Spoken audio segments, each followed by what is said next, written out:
नहं वसामि वैकुण्ठे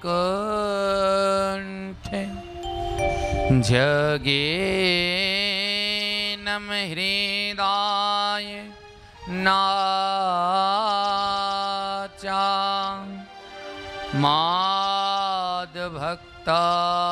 यत्र गायन्ति तत्र तिष्ठामि नारद।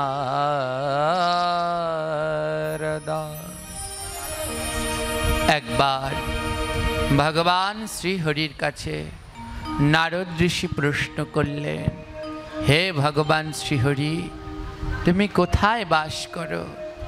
তদুত্তরে ভগবান শ্রীহরি বললেন, নহম বসামি বৈকুণ্ঠে। হে নারদ, আমি বৈকুণ্ঠে বাস করি না। যোগিনাম হৃদয়ে নাচা, আমি যোগীর হৃদয়েও বাস করি না।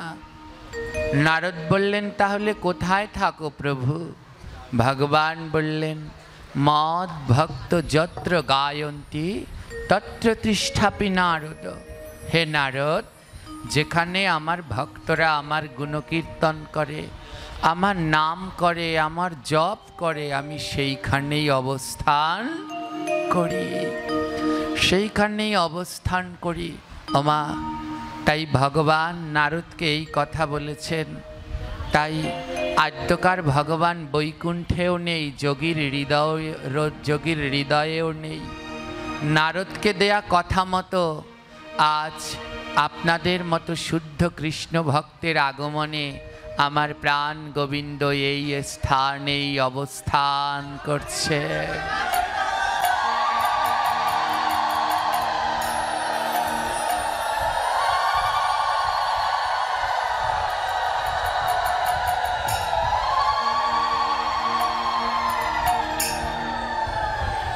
আপনারা সবাই জানেন, আসছে কাল থেকে এখানে বাংলাদেশে এই হরিকথা প্রচারে যারা যারা বিশেষ ভূমিকা রেখে চলেছে, তন্মধ্যে একজন শত শত যুবকদের আলোর দিশারি শ্রী রাহুল কৃষ্ণ দাস, যিনি পথ দেখিয়েছেন যুবকদেরকে। শ্রী রাহুল কৃষ্ণ দাস সে কালকে থেকে এখানে আপনাদের মধুময় হরিকথা শ্রবণ করাবেন। কিছু সময় আগে আমায় তিনি দেখতে এসেছিলেন। আমি যেখানে অবস্থান করছি ওখানে আমার সাথে দেখা করবার জন্য উনি এসেছিলেন। তো কিছুই পাওয়ার নেই জগতে। তো উনি বললেন যে দক্ষিণ অঞ্চলগুলোতে যখনই যাই, আদৌ উনি আমাদের দক্ষিণ অঞ্চল পরিবর্তনে এক বিশেষ ভূমিকা পালন করেছে। তো আমরা প্রথম আদৌ এই হরিকথা বলার যে যোগ্যতা, যে জ্ঞান, যে দক্ষতা দরকার, সেগুলো আমার মধ্যে নেই। যারা যারা এগুলো করছেন, তন্মধ্যে বাংলাদেশের স্বনামধন্য আচার্য শ্রী বিল্বমঙ্গল দেবনাথ বাবা, রাহুল কৃষ্ণ দাস, শ্রী গোপীনাথ ব্রহ্মচারী, এরা শত শত হাজার যারা অন্ধকারে ডুবে আছে তাদেরকে আলোর পথ দেখাচ্ছে। ফ্যানটা ঘুরিয়ে দাও, এই শব্দটা আসছে বারবার। তো তাদেরকে পথ দেখাচ্ছেন।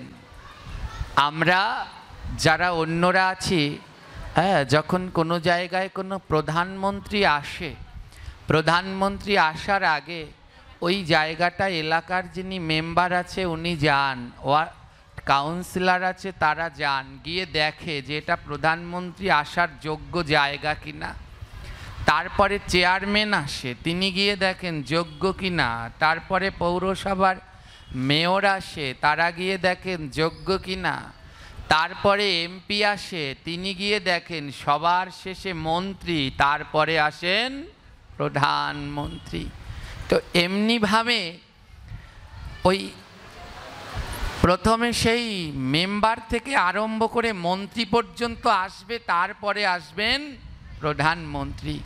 তো আমরা হলাম সেই রকম, জঙ্গলগুলোকে সাফ করব, যেন সেইখানে ফুলের বাগান হয়, আর সেই ফুলের বাগানে এসে যেন আচার্যগণ বসে আপনাদের সেই অমৃতময় মধু পান করাতে পারেন।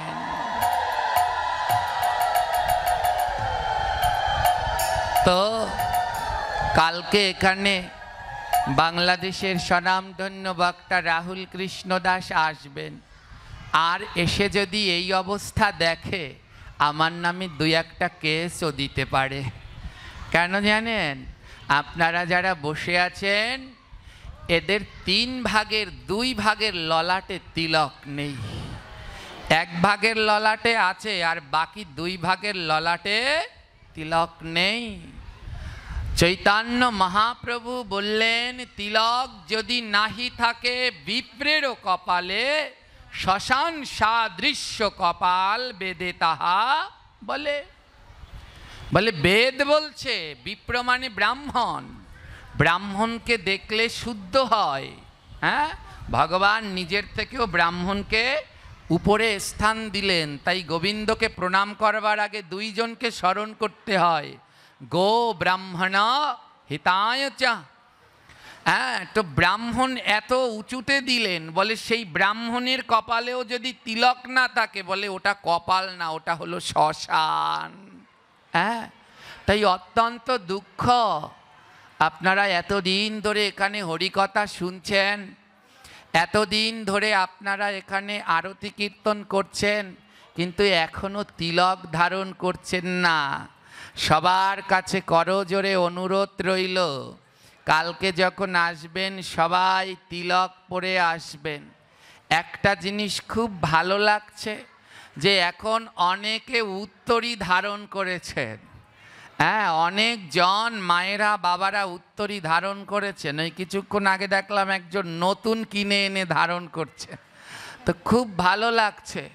এতটুকুতে হবে না, আরও লাগবে। হ্যাঁ, আরও উত্তরী ধারণ করতে হবে। এই যে আপনাদের পাশে দেখেছেন ওই যে পদ্ম ফুলের বাগান আছে, দেখেছেন তো? গোপালগঞ্জে আছে পদ্ম ফুলের বাগান। একটা পদ্ম ফুলে কি কি, বাগানে কি কি থাকে, পদ্ম ফুলের যে বিলগুলো ওখানে কি কি থাকে? পদ্ম ফুল থাকে, পদ্ম ফুলের কলিগুলো থাকে, আর কি থাকে? মাঝে মাঝে আগাছা, আমরা বরিশালের ভাষায় বলি ট্যাপপোনা। হ্যাঁ, সেই আগাছাগুলো থাকে, আর পাতা থাকে, তাই না? সব মিলে হয় একটা পদ্ম ফুলের বাগান। যদি শুধু ফুল থাকতো, কলি আর পাতা না থাকতো, ভালো লাগতো? শুধু কলি থাকতো, ফুল না থাকতো, পাতা না থাকতো, তাহলে ভালো লাগতো? সবটা দরকার। একটা পদ্ম ফুলের বাগানে সব দরকার আছে। পদ্ম ফুলও চাই, পাতাও চাই, কলিও চাই, আবার আগাছাও চাই। বলে আগাছা কেন? বলে ওগুলো পচে সার হবে, আর সেই সার পদ্ম গাছ খেয়ে ফুল কলি দেবে। এখানে একটা পদ্ম ফুলের বাগানের মতো হয়েছে। যারা তিলক পরেছেন, মাথায় উত্তরী দিয়েছেন, তাদের মনে হচ্ছে এক একটা ফুটন্ত পদ্ম ফুল। গোবিন্দ সেবায় এখনই দেওয়া যাবে তুলে নিয়ে। হ্যাঁ, কিন্তু অনেকে উত্তরী পরেননি, টানা করে তিলক দেননি, কপালে একটা ফোঁটা দিয়ে রেখেছেন। হ্যাঁ, এই যারা ফোঁটা দিয়েছেন এরা কলি, মানে সামনে কলিগুলো ফুটে বড় হওয়ার সম্ভাবনা আছে। হ্যাঁ, তাই যারা ফোঁটা দিয়েছেন, এই ফোঁটা দেবেন না, এগুলো অপরাধ। মহাপ্রভু চৈতন্য ভাগবতে বললেন, ফোঁটা ফোঁটা তিলক দেয় শাস্ত্রে তারে মূর্খ কয়, ফোঁটা ফোঁটা তিলক দিলে কৃষ্ণ মেলে না কোনো। হ্যাঁ, সব সময় টানা করে ঊর্ধ্বপুণ্ড তিলক ধারণ করবেন। লজ্জা করছে মা? লজ্জা করে কি লাভ? আমি সনাতনী, এটা আমার অহংকার, এটা আমার গর্ব। আর আমি যে সনাতন ধর্মের কি করে চেনা যাবে? বলে ললাটে তিলক, কণ্ঠে তুলসীর মালা, রাস্তা দিয়ে হেঁটে যাব, দেখলেই বুঝবে এরা মহাপ্রভুর সৈনিক। তাদের আবার কিসের লজ্জা, কিসের ঘৃণা, কিসের ভয়? তাই সবাই তিলক পরবেন। অন্য সময় কি করেন আর না করেন তা আমি জানি না, ভাগবতে আসার আগে মা তিলক পরে আসবেন। আজ এটা একটা পদ্ম ফুলের বাগানে পরিণত হয়েছে। যারা টানা করে তিলক পরেছেন, উত্তরী ধারণ করেছেন, ফুটন্ত পদ্ম। যারা এখনো টানা করে দিতে পারেননি, ফোঁটা ফোঁটা এরা কলি ফুটবে সামনেই, ভয় নেই। হ্যাঁ, আর যারা আজকে মনে মনে সিদ্ধান্ত নিয়েছে না কালকে হলে একটা ফোঁটা হলেও দিয়ে আসবো, এরা পাতা, এরা ওই পদ্ম ফুল বাগানের পাতা। আর কতকে বলছে যতই গোসাই বলুক না কেন ও তিলক জন্মেও দেব না, এরা আগাছা। বলে তোমরাও বিফলে যাবে না, হ্যাঁ তোমরাও বিফলে যাবে না, গাছের সার তো হবে। হ্যাঁ, তাই সবাই তিলক ধারণ করবেন। ওই যে বললাম কালকে রাহুল কৃষ্ণ দাস এসে যদি আমার নামে একটা কেস দেয় তাতে কিছু অসুবিধা নেই, কারণ এগুলো প্রত্যেক পাঠকদের কর্তব্য। আমাদের প্রাথমিক শিক্ষা তিলক ধারণ, মালা ধারণ, এটা যদি না করাতে পারলাম তাহলে পরে তো হরি কথা। তাই কাল যেন সবাই তিলক ধারণ করে আসবেন। কত পোশাক আদি কেনেন, একটা উত্তরী কিনে সবাই উত্তরী নিয়ে বসে হরিকথা শুনবেন মা। হ্যাঁ, তিলক ধারণ করলে, উত্তরী পরলে, তুলসীর মালা পরলে এর যে কি মহিমা সে জানেন না।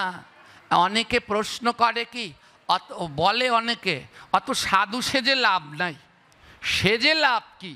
যেদিন সাধু হব সেই দিন হব, আগেই একেবারে তিলক আছে তো এমন একদল সমাজে বলে অত সাধু সাইজা কোনো লাভ নাই, যেদিন পারমু সেই দিন তিলক দেব, আগে পারবো না।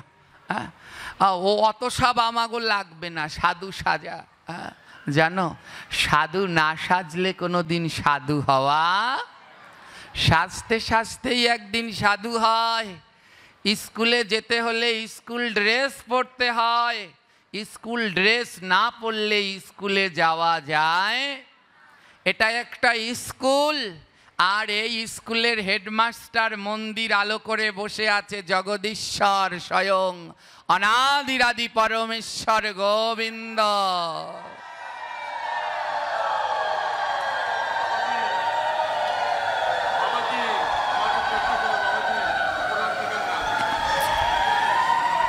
শেষে করবেন, যার প্রশ্ন আছে শেষে। ভালো বলেছেন, বলছি। হ্যাঁ, তো এই স্কুল ড্রেস করতে হবে। ড্রেস কি? ললাটে তিলক আর কণ্ঠে তুলসীর মালা। অনেকে আবার মনে দুঃখ পেতে পারেন, বিভিন্ন মত রয়েছে তো, কিন্তু যারা মহাপ্রভুকে, গৌরকে ভগবান বলে মানেন তাদের জন্যে বাধ্যতামূলক কণ্ঠে তুলসীর মালা, ললাটে তিলক।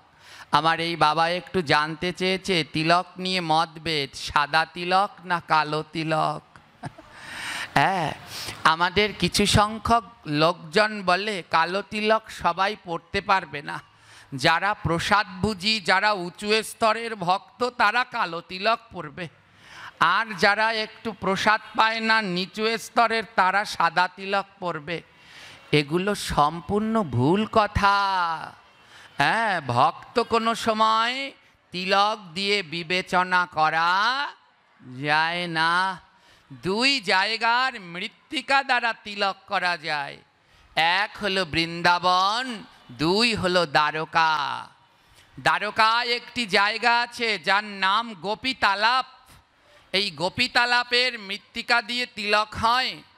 আর বৃন্দাবনে রয়েছে রাধাকুণ্ড। এই রাধাকুণ্ডের মৃত্তিকা, একে মৃত্তিকা বললেও অপরাধ হবে, বলতে হবে রজ। রাধাকুণ্ডের রজ দ্বারাও তিলক হবে, আর দ্বারকায় গোপী তালাপের রজ দ্বারাও তিলক হবে। হ্যাঁ আমা, এই দুই জায়গায় গোপী মানে কি? ভগবান শ্রীকৃষ্ণের গোপী, তালাপ মানে কান্না। দ্বারকায় গিয়ে গোপীগণ কান্না করতে করতে গোলে কাদা হয়ে গেলেন, সেই কাদা দিয়েই হলেন গোপী তিলক। আর রাধাকুণ্ড, যেই কুণ্ডে রাধারানী স্নান করতেন, সমস্ত তীর্থের রজ যেখানে রয়েছে সেটা হলো রাধাকুণ্ডের রজ। কোনোটার থেকে কোনোটার ক্ষমতা কি কোনো অংশে কম? জোরে বলবেন। এই ভেদবাদ করা যাবে না। তিলক পরো, সাদা পরো, কালো পরো, সবাই তিলক পরো, সবাই তিলক ধারণ করো। হ্যাঁ, তিলক ধারণ করো, সাদা কালো যা করো, তিলক সবাই দাদা সঙ্গে ধারণ করো। হ্যাঁ, ওই বৃন্দাবনের রজ, এখানে কোনো জায়গায় লেখা নেই যে যারা মাছ খাবে তারা বৃন্দাবনে যেতে পারবে না, বৃন্দাবনের ধুলা ধারণ করতে পারবে না। আমার মনে হয় তো আরো বেশি বেশি করে ধারণ করা উচিত, কারণ ওই বৃন্দাবনের রজ ধারণ করলে অপবিত্র শরীরটা আরো পবিত্র হওয়ার সম্ভাবনা বেশি, কারণ ওখানে সাধুগুরু বৈষ্ণবের সমস্ত তীর্থের রজ ধূলিকণা বিরাজ করছে। তাই এই ভেদবাদ করবেন না। হ্যাঁ, সবাই তিলক পরুন। আমার গুরুদেব বলতেন, যার যারে ভালো লাগে ভজ গিয়া তারে, আমার ভালো লাগে শচীর নন্দন গোড়ারে, তাই আমি ভজি তারে। তাই এমনি ভেদবাদ করা উচিত নয়। সবাই রাধাকুণ্ডের রজ ধারণ করতে পারেন। আমাদের ভিতরে যারা বাবাজি দ্বারাই দীক্ষিত, তারা যদি সাদা তিলক পরে, দেখি অনেকজনে বলে তুমি নিচে নেমে গেছো, সাদা তিলক পরেছ। এগুলো ভুল কথা। হ্যাঁ, আদৌ প্রত্যেকে প্রতিদিন দাদার সঙ্গে তিলক ধারণ করুন, সে সাদা করুন কালো করুন, এ নিয়ে ভেদবাদ করা এক ধরনের মহা অপরাধ। তাই আসছে কালকে যখন হরিকথায় আসবেন মায়েরা, সবাই তিলক ধারণ করে আসবেন। মনে রাখবেন, সঙ্গের সাথী অন্য কিছু হবে না। যখন মারা যাবেন সোনো পাউডার, লিপস্টিক, ফেস ওয়াশ দিয়ে, সাবান দিয়ে দেবে না, ও দিয়ে সাজাবে না। তখন সাজাবে কি দিয়ে? তিলক দিয়ে। যে তিলক সারা জীবন পরেছে তাকেও দেবে, আর যে সারা জীবন পরেনি তাকেও তিলক দিয়ে সাজাবে। তাই শেষের দিনে যেটা দিয়ে সেজে যেতে হবে সেইটা দিয়ে সাজার অভ্যাস করুন। সবাই টানা করে তিলক ধারণ করুন। হ্যাঁ, যেন পরবর্তী পাঠক এসে প্রশ্ন না করতে পারে। এটা আমাদের প্রাথমিক শিক্ষা। এইখানে যদি ভুল হয়ে যায় তাহলে আর আমাদের রেহাই নাই। তাই আসুন, দল মত ভেদ এসব কিছু সারুন, সবাই মিলে ঊর্ধ্বপুণ্ড দাদা সঙ্গে তিলক ধারণ করুন। হরিবা।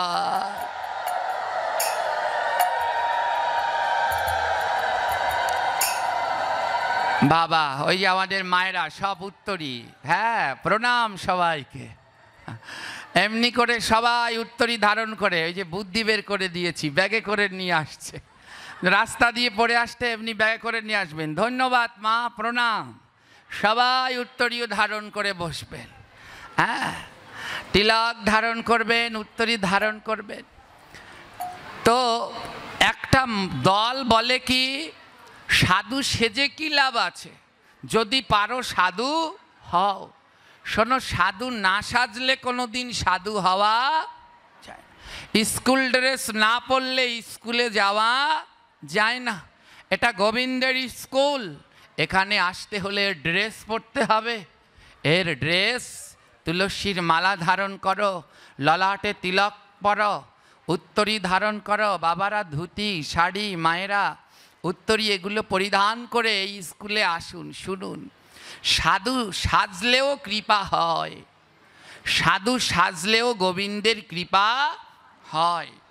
ভক্ত চরিত্র, ওই যে বললাম, ভক্ত চরিত্র না শ্রবণ করলে, কালকে একটা কথা বলেছিলাম না, যত গ্রহন্ত পড়বেন তত মনের গ্রহন্তিগুলো খুলে যাবে। গ্রহন্তি মানে গিটটা। আমাদের মনের ভিতরে তো গিটের কোনো শেষ নেই, বলুন তো। হিংসা, লোভ, দম্ভ, কত কি গিট পাকিয়ে রয়েছে মনের ভিতরে। বলে এই গ্রহন্তিগুলো যদি কেউ খুলে দিতে পারে তাহলে সে হলো গ্রহন্ত। হ্যাঁ, গ্রহন্ত। এই কিছুদিন আগে রাধা অষ্টমী গেল, অত্যন্ত দুঃখের। এক জায়গায় খবর পেলাম রাধা অষ্টমীর ব্রত নিয়ে মারামারি হয়েছে ভক্তদের মধ্যে। মারামারি করে শেষ পর্যন্ত একজনে আরেকজনের মাথা ফাটিয়ে দিয়েছে। রাধা অষ্টমী অর্ধবেলা না পূর্ণবেলা, এই নিয়ে মারামারি পর্যন্ত চলে গেছে। কেন মারামারি করছো, কেন দ্বন্দ্ব করছো? এ তো শাস্ত্রই বলে দিয়েছে, বিচার করিয়া মনে ভক্তি রস আস্বাদনে মধ্যস্থ শ্রী ভাগবত পুরাণ। হ্যাঁ, যদি বিচার করতে হয় ভাগবত পুরাণ আদি গ্রন্থ দেখো, তাহলেই পেয়ে যাবে কি সিদ্ধান্ত দেয়া আছে। শুধু শুধু ভেদবাদ করো না। সাধু সাজলেও কৃপা হয় মা।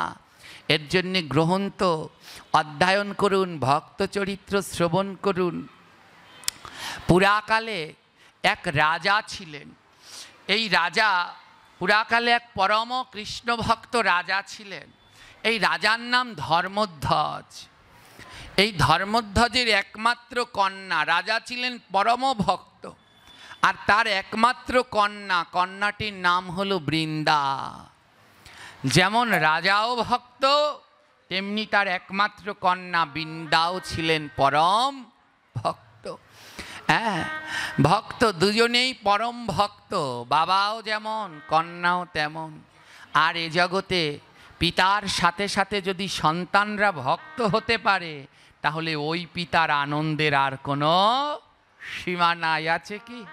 এ জগতে যেই পিতার পুত্র একসাথে বসে ভাগবত শোনে, পিতার পুত্র পাশাপাশি বসে হরিকথা শুনছে, মার কন্যা পাশাপাশি বসে হরিকথা শুনছে, বাবা ছেলে উত্তরী ধুতি তিলক ধারণ করে ভাগবতে যাচ্ছে, বলে ওই বাবার যে কি আনন্দ সে ওই বাবাই জানে।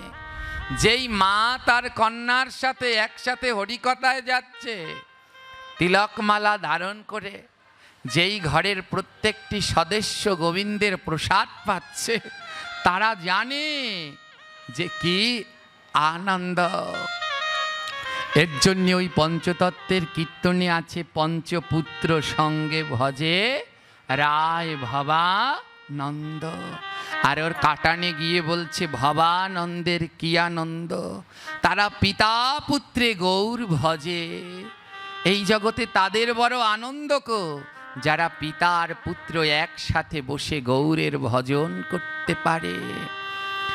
রাজা ধর্মধ্বজ এবং তার কন্যা বৃন্দা, তারা রাজা, কিন্তু রাজ সুখে তাদের আনন্দ নেই। তাদের আনন্দ হলো সাধু সঙ্গে। সে রাজা, কিন্তু রাজা হলে কি হবে? যেখানে হরিকথা হয়, যেখানে ভাগবত হয়, সেখানে ছুটে যায়, আর সবার মধ্যে বসে, তার জন্যে আলাদা কোনো আসন নয়। এমন রাজা সবার মধ্যে বসে তিনি হরিকথা শ্রবণ করেন। রাজা হলেও তার কোনো অহংকার নাই, ভক্তদের চরণ ধুলা ধারণ করে, হাগৌর হা নিতাই বলে ভক্তকে বুকের মাঝে জড়িয়ে ধরে প্রেমালিঙ্গন করেন। যেমন রাজা তেমনি কন্যা। রাজার ভক্তি না যতখানি, কন্যার ভক্তি তার থেকে আরো একটু ঊর্ধ্বে। কন্যার ভক্তির কোনো অন্ত নেই। সদা সর্বদা কন্যা বৃন্দা, কন্যার নাম বৃন্দা। বৃন্দা গোবিন্দ চিন্তা ছাড়া অন্য কোনো চিন্তা নেই। সদা চিন্তা চিন্তামণি,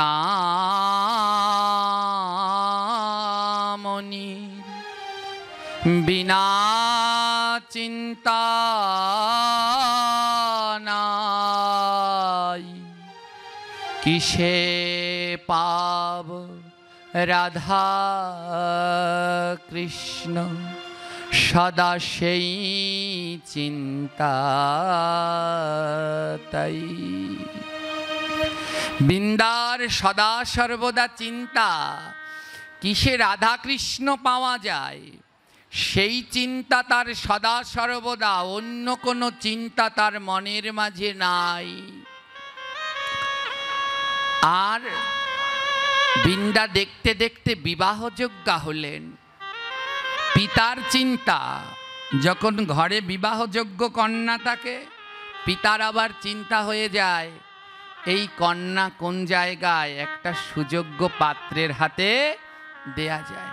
ছোট ফ্যান আছে, একটা ব্যবস্থা করতে পারছো একটু? সেই প্রথমে ঠিক ছিল, অল্প ছোট একটা ফ্যানের ব্যবস্থা কর। তো বৃন্দা তার সদা সর্বদা গোবিন্দ চিন্তা, আর বিবাহযোগ্যা তো এর জন্যে পিতার চিন্তা এই কন্যাকে যে কোনো একটা ভালো ছেলের হাতে প্রদান করা। কিন্তু পিতা ধর্মধ্বজ সব জায়গায় বৃন্দার জন্য উপযুক্ত পাত্রের সন্ধান করে, কিন্তু বৃন্দা এমন ভক্ত, তার ভক্তিমার্গ এমন জায়গায় পৌঁছেছে, বৃন্দার বিবাহযোগ্য কোনো পাত্র খুঁজে পায় না। পিতা সব জায়গায় খোঁজ করে যে আমার এমন ভক্তিমতী কন্যা, আমি এই কন্যাকে কার হাতে তুলে দেব, কোথায় পাবো এমন বিবাহযোগ্য পাত্র। সমস্ত জায়গায় খুঁজে বেড়ায় পিতা, কিন্তু কোথাও একটা বিবাহযোগ্য কন্যা খুঁজে পায় না, পাত্র খুঁজে পায় না। পিতা গোবিন্দের কাছে প্রতিদিন প্রার্থনা করে, হে ভগবান, আমার কন্যা এমন পরম ভক্ত, তুমি ওর জন্যে এক পাত্র মিলিয়ে দাও, সেও যেন পরম ভক্ত হয়। ওমা, কোনো সংসারে স্ত্রী যদি ভক্ত হয় আর স্বামী যদি ভক্ত না হয়, আবার স্বামী ভক্ত স্ত্রী ভক্ত না, দুইজন দুই পথের, তারা জানে ভক্তি জীবন পালনখানি যন্ত্রণার। আর দুইজন যদি একই পথের পথিক হয়, তাহলে তাড়াতাড়ি ভগবানের কাছে পৌঁছে যাওয়া যায়। হ্যাঁ, তাড়াতাড়ি ভগবানের কাছে পৌঁছে যাওয়া যায়। তো ধর্মধ্বজ সদা সর্বদা ভাবে, আমার কন্যার জন্য যদি সেই রকম একটা পাত্র পাই, যেমন আমার কন্যা ভক্ত, আর সেই রকম যেন একটা ভক্ত পাত্র পাই। সব জায়গায় সন্ধান করে, কিন্তু পিতা সেই রকম পাত্র খুঁজে পায় না। রাত্রবেলায় ঘুম আসে না। যার ঘরে বিবাহযোগ্য কন্যা আছে, সেই মাতা পিতার রাত্রবেলায় কোনো ঘুম নেই। আমি একটা কথা বারবার বলি, হিংসার মতো পাপ নাই, দয়ার মতো ধর্ম নাই, গাভীর মতো সেবা নাই, গঙ্গার মতো তীর্থ নাই, ঋণের মতো বোঝা নাই, আর যার বিবাহযোগ্য কন্যা আছে তার রাত্রবেলায় ঘুম নাই। হ্যাঁ, তো কি করলেন ধর্মধ্বজ রাজা? মেয়ের জন্য পাত্র সন্ধান করছে, কোনো রাজপুত্র চাই না, তার চাই একজন পরম কৃষ্ণ ভক্ত। কিন্তু কোথাও সেই রকম ভক্ত খুঁজে পাচ্ছেন না। বৃন্দার উপযুক্ত সেই রকম কোনো ভক্ত কোথাও খুঁজে পাচ্ছে না। রাজা কি করলেন? সমস্ত রাজ্যে ঢেরা পিটিয়ে দিলেন, পার্শ্ববর্তী সকল রাজ্যে ঢেরা পিটিয়ে দিলেন। আমার মেয়ের জন্য এক সুযোগ্য কৃষ্ণ ভক্ত পাত্র চাই, কৃষ্ণ ভক্ত পাত্র চাই। সে যেমন হোক, ভিখারি হলেও আমার অসুবিধা নেই, এমন এক পাত্র চাই যে পরম কৃষ্ণ ভক্ত।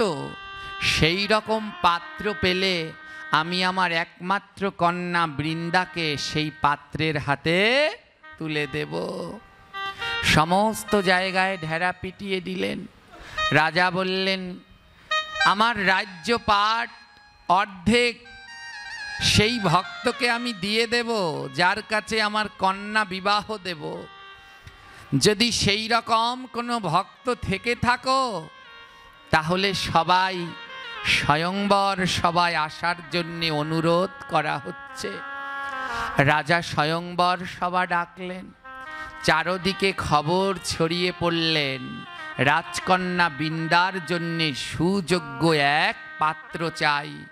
তবে সেই পাত্র কোনো রাজা মহারথী নয়, সেই পাত্রকে হতে হবে একজন পরম কৃষ্ণ ভক্ত। ওই রাজ্যের পাশের রাজ্যে একটা চোর থাকতো। চোরটার নাম ছিল সুদর্শন। ধ্যান দিয়ে শুনবেন মা, চোরটার নাম কি? সুদর্শন শব্দের অর্থ কি জানেন? যে দেখতে সুন্দর তাকে বলে। ওই রাজ্যের পাশের রাজ্যে একটা চোর থাকতো। চোরটার নাম সুদর্শন।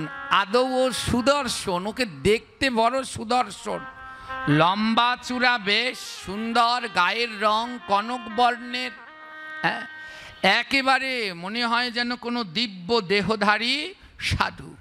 হ্যাঁ, যাদের ভিতরে একটু দৈব গুণ আছে, তাদের দেহের জ্যোতিটাই একটু অন্যরকম, আলাদা। হ্যাঁ, তাদের উচ্চতা আলাদা হয়, তাদের গায়ের রং, স্বভাব, আচার আচরণ সব কিছু অন্যদের থেকে আলাদা।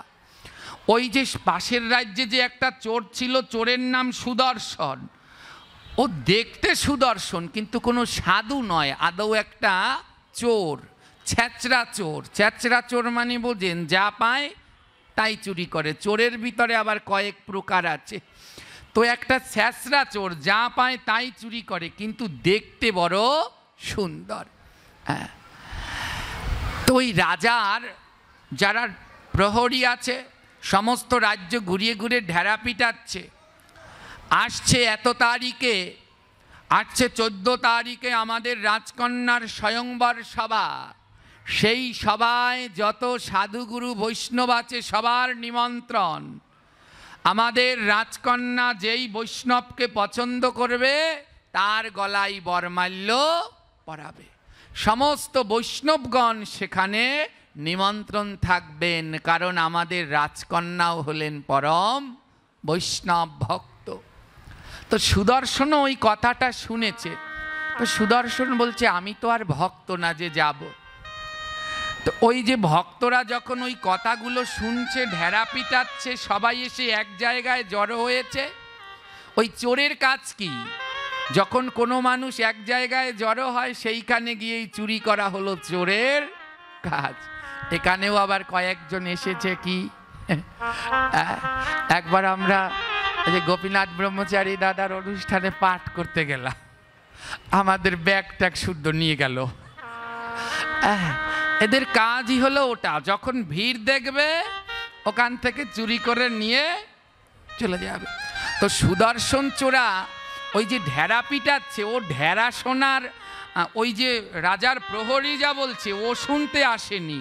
ও এসেছে এই যে মানুষের ভিড়ের মধ্যে দুই একটা মানিব্যাগ টানিব্যাগ নিয়ে যাবে।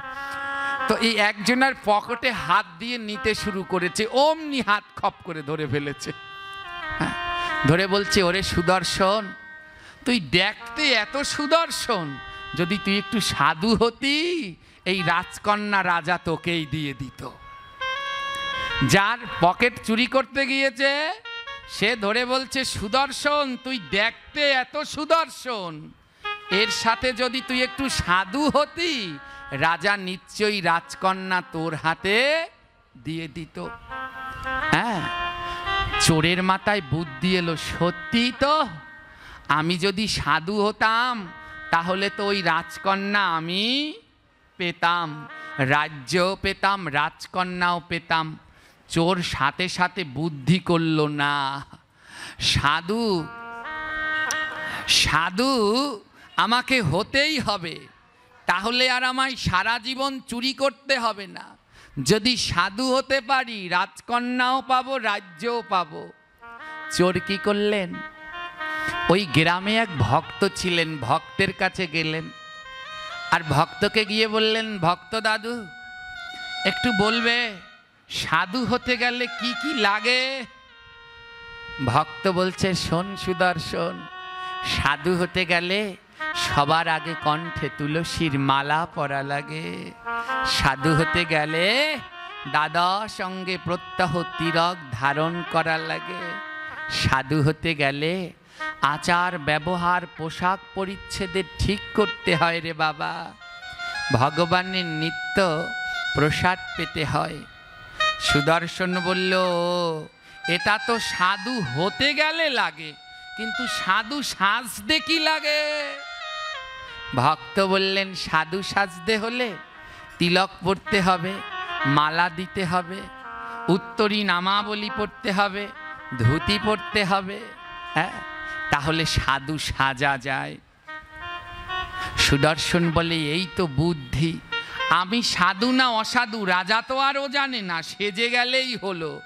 যদি পছন্দ হয় তাহলে রাজকন্যা তো আমার গলায় মালা দিয়েই দেবে, কারণ ওই লোক বলেছে তুমি দেখতে সুন্দর, যদি সাধু হতে তাহলে মালা তো তোমায় পরাতো।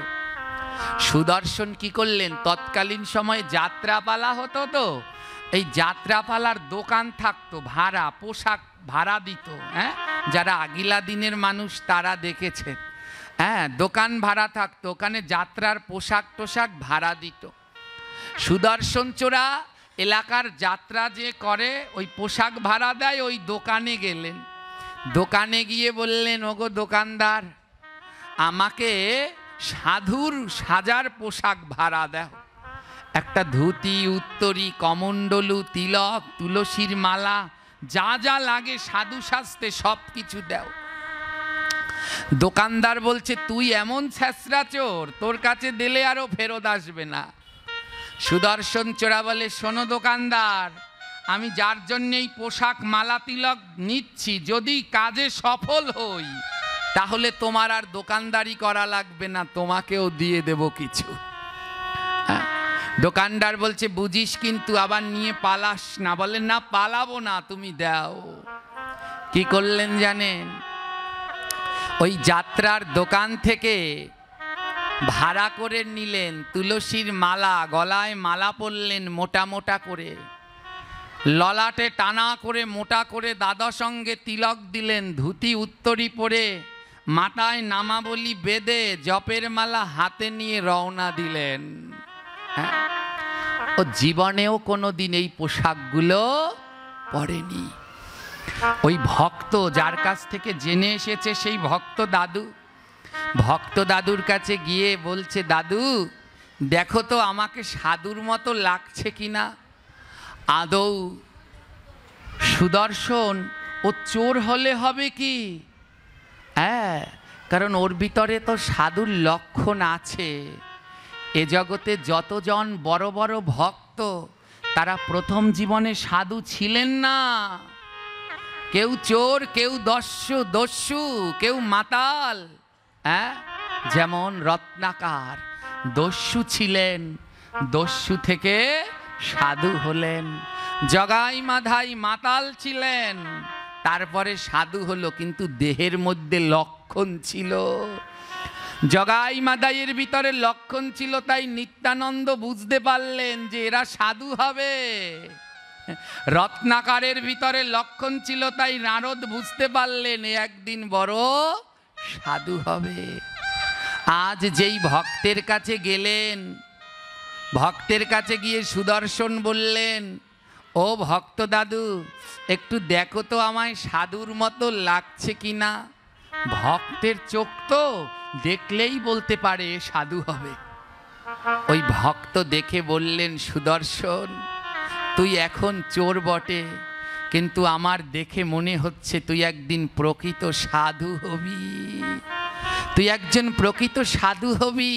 আহা, সাধু সেজেই তোকে এত সুন্দর লাগছে, যদি প্রকৃত সাধু হতি না জানি তোকে কত সুন্দর লাগতো।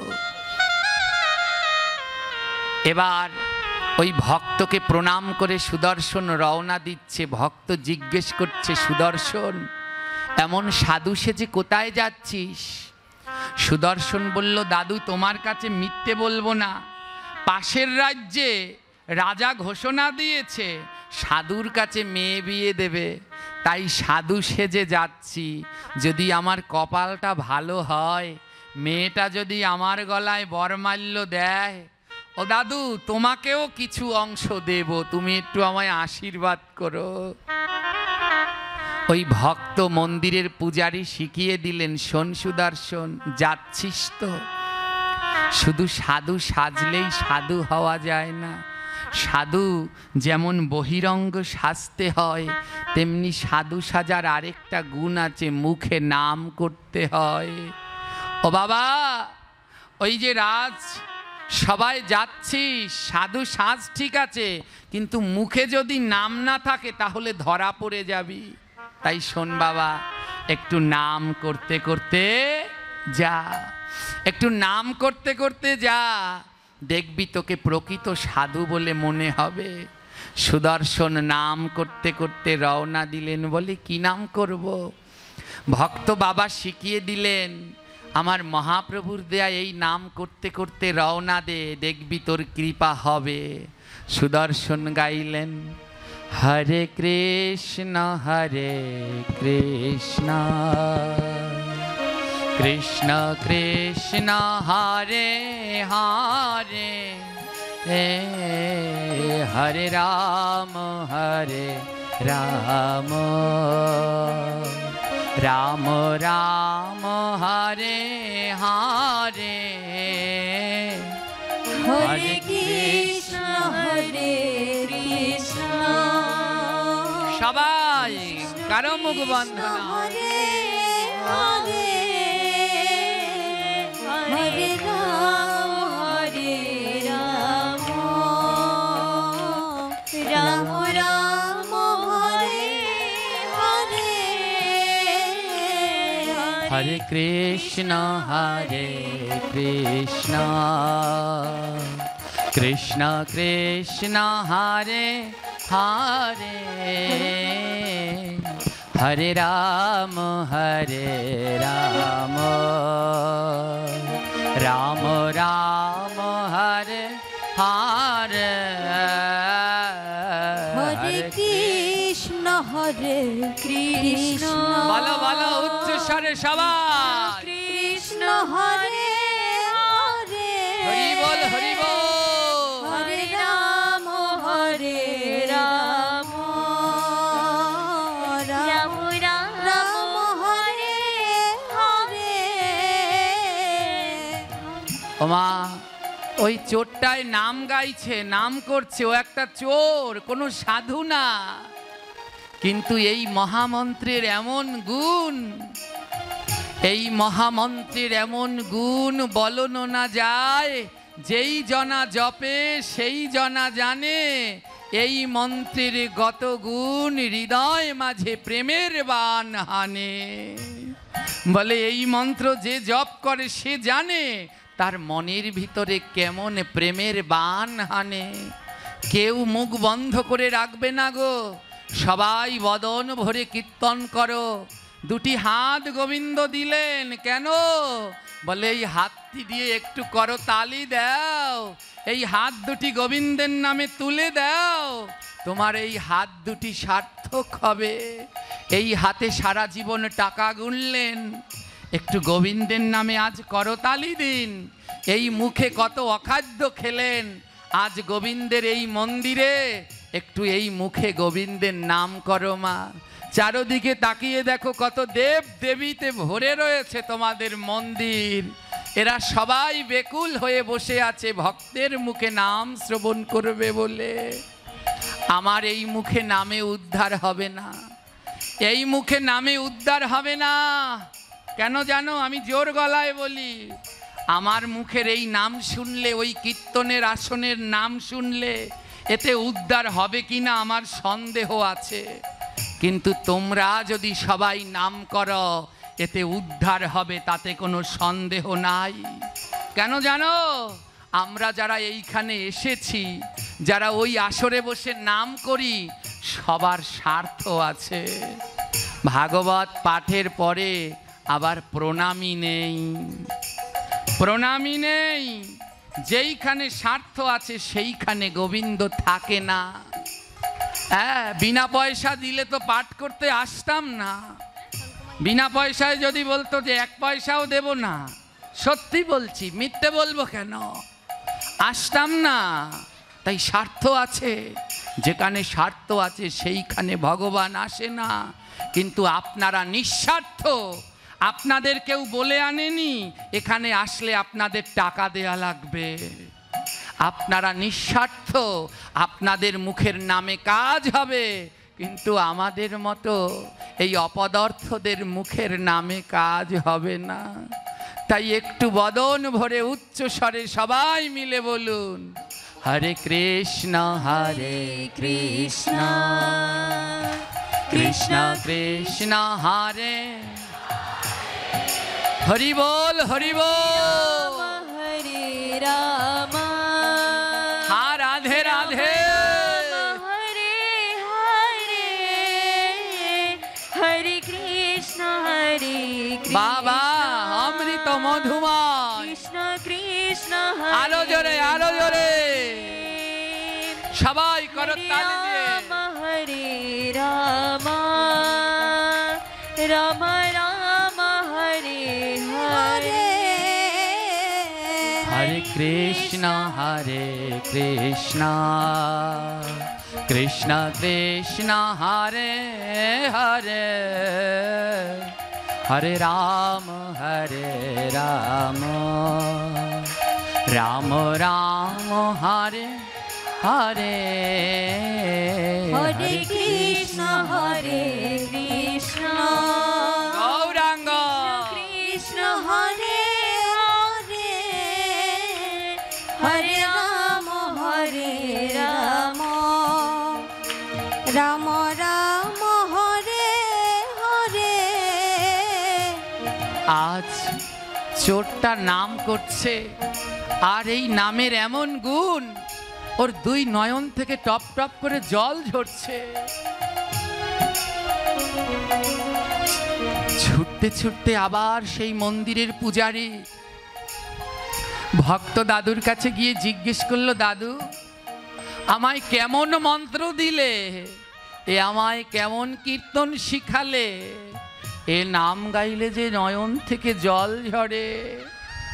মন্দিরের পূজারী বলছে, দাদু ভাই এই নামের এমনই গুণ, যদি এক মনে কেউ কীর্তন করতে পারে সে আর ঘরে যায় না রে, সে আমার গৌর দেশের পাগল হয়ে নদের নিমার মতো বৃন্দাবনে ছুটে যায়।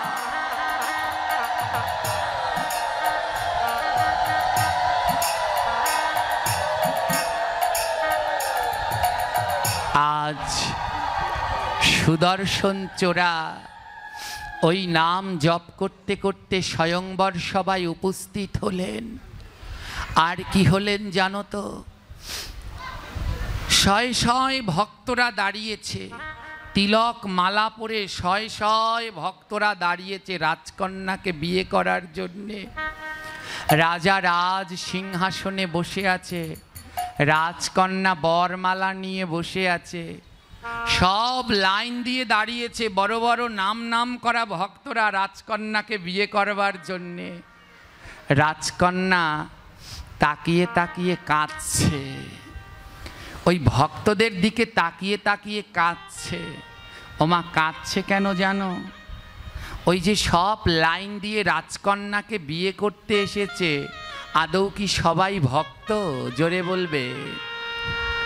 যারা লাইনে দাঁড়িয়েছে ওর একজনও ভক্ত না। কারণ যারা ভক্ত তারা কোনোদিন অর্থ টাকা পয়সা কোনো কিছু চায় না। ন ধনম ন জনম ন সুন্দরীম কবিতাম্বা জগদীশ। তারা কোনোদিন ধন জন কবিতা সুন্দরী চায় না। আজ রাজকন্যা তো বুঝে গেছে যারা লাইনে দাঁড়িয়েছে এরা প্রকৃত ভক্ত নয়। যদি প্রকৃত ভক্ত হতো তাহলে এখানে দাঁড়াতো না। রাজকন্যা তাকিয়ে তাকিয়ে দেখছে সবার মধ্যে কিছু কিছু ভক্তি আছে, কিন্তু লাইনের শেষে দাঁড়িয়েছে কে? জোরে বলবেন। বুঝতে পারছেন তো আমার কথা মায়েরা? বুঝতে পারছেন? লাইনের শেষে দাঁড়িয়ে আছে সুদর্শন চোরা। যে কয়জন দাঁড়িয়েছে সবার মনে কিছু না কিছু ভক্তি আছে, কিন্তু সুদর্শন চোরার মনে কিঞ্চিত মাত্র ভক্তিও। ও দাঁড়িয়েছে লাইনের শেষে, রাজকন্যা সবার দিকে ঘুরে ঘুরে তাকাচ্ছে, আর সুদর্শন চোরার দিকে শুধু একবারই তাকিয়েছে। সুদর্শন চোরা বলে, সর্বনাশ, আমার দিকে রাজকন্যা তাকায় না, তার মানে আমার গলায় বরমাল্য, আমাকে আরও একটু বেশি বেশি ভক্তি দেখাতে হবে। সুদর্শন চোরা কী করলেন, এবার ওই লাইন থেকে নেমে গড়াগড়ি দিচ্ছেন, ভক্তের ধুলা মাখছেন। এখান থেকে গড়াগড়ি দিতে দিতে ওই মাথায় যায়, ওই মাথা থেকে গড়াগড়ি দিতে দিতে এই মাথায় আসে। এবার যারা যারা দেখছে সবাই বলে, দেখ দেখ, এই হলো আসল ভক্ত। রাজকন্যা এসেছে বিয়ে করতে, কিন্তু কেমনভাবে চরণ ধুলা মাখছে। এ মাথা দিয়ে মাখতে মাখতে ওই মাথায় যায়, ওই মাথা দিয়ে চরণ ধুলো মাখতে মাখতে এই মাথায় আসে। কিন্তু রাজকন্যা বুঝে গেলেন অতি ভক্তি, জোরে বলো, বলে ধুলা মাখা ভালো, কিন্তু অতি আবার চোরের লক্ষণ। এই মাথা দিয়ে ওই মাথা, ওই মাথা দিয়ে এই মাথা। রাজকন্যা বুঝে গেলেন এ তো একটা চোর ছাড়া আর কিছুই না। রাজকন্যা জেনে গেলেন এ একটা চোর। রাজকন্যা বরমালা নিয়ে হাঁটছেন, সবার মন ধক ধক করছে কার গলায় মালা পরবে। রাজকন্যা কি করলেন জানেন, সবার শেষে গিয়ে ওই সুদর্শন চোরের গলায় বরমাল্যটা পরিয়ে দিলেন। রাজকন্যা জানে ও ভক্ত না, অন্য যারা দাঁড়িয়েছে ওদের কারো কারো মধ্যে ভক্তি আছে, কিন্তু সুদর্শনের ভিতরে ভক্তি নাই, সব লোভ। কিন্তু তাও রাজকন্যা ওই চোরের গলায় বরমাল্যটা পরিয়ে দিলেন। যেই বরমাল্য পরালেন, সমস্ত নারীগণ মঙ্গলধ্বনি জয়ধ্বনি শঙ্খধ্বনি করলেন, জয় জয়কার হলো, হরি বল, জয় জয়কার হলো সব জায়গায়। রাজকন্যার জন্য প্রকৃত ভক্ত পাওয়া গেছে। রাজামশাই এসে বরণ করে জামাইকে ঘরে নিয়ে গেলেন। রাজামশাই একজনকে ডেকে বলছেন, যা, এই যে আমার জামাই রূপে যাকে বরণ করলাম, এর ঠিকুচি কুষ্টি সব খুঁজে বের কর। আমার রাজার কি খুঁজে বের করতে সময় লাগে?